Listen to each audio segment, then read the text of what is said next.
Hello guys, we're decorating another cake today.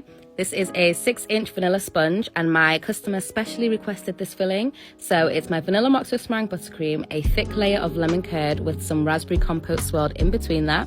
So technically, this is a lemon and raspberry cake, my favorite. When I tell you I love lemons, I am not joking. In fact, let me tell you a little anecdote.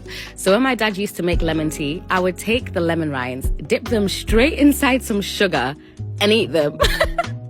Like literally eat them. And the sourness mixed with the sweetness, ooh, it just does something to my soul, on my soul. But back to the cake. Because I didn't freeze my cake layers this time, I just put them in the fridge overnight, and the filling is so liquidy, I made sure to put the cake in the freezer for like 5 minutes after I'd filled it, just so that when I'm doing the crumb coat, the cake layers aren't sliding about everywhere. I hope that made sense. But if you do freeze your cake layers, you don't need to do all of this because the buttercream will just harden very quickly by itself anyway.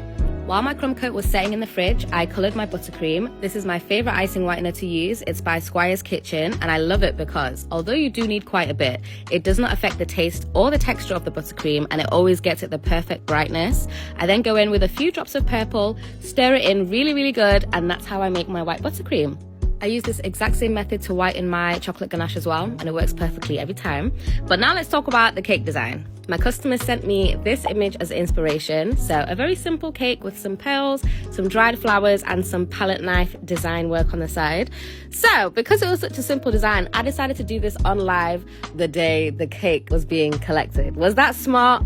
I don't know. I got the cake done in time though, don't worry. But here I'm using my large offset spatula, starting from the bottom, going upwards just to create that texture. I then remove any excess buttercream and do the exact same thing on the top, starting from the middle, working my way outwards.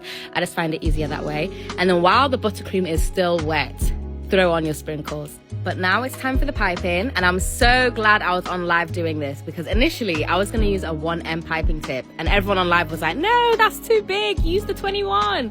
And I'm so glad I listened because y'all were right. This is the perfect size and I love it. This is where the pressure started getting to me though. So I had to write Nika Mubarak on top of the cake. And at first I was going to do it in capital letters, but the pressure of being on live and my hands were shaking, and this is technically like a wedding celebration cake, I got scared. So I ended up redoing the writing 4 times. I got off live so I could do it in silence, and I eventually got there. I wrote it all in lowercase because I'm just more comfortable with that.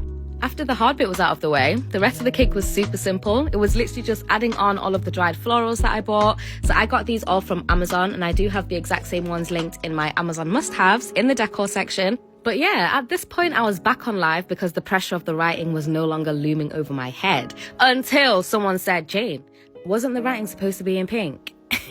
I went and checked the order form and they were right. It was supposed to be pink. So luckily I just had to go over it again with some pink buttercream. I finished off the cake with lots of glitter, and here is a final spin. Honestly, I'm obsessed with it. I love the simplicity, and I have been seeing a few comments of people asking me what I filmed the final shots on. It's literally just my iPhone 12 Pro Max in cinematic at 4K. Same goes with the night mode, but it's just in slow-mo with flash on and low exposure. But yeah, here's a night mode. Absolutely stunning.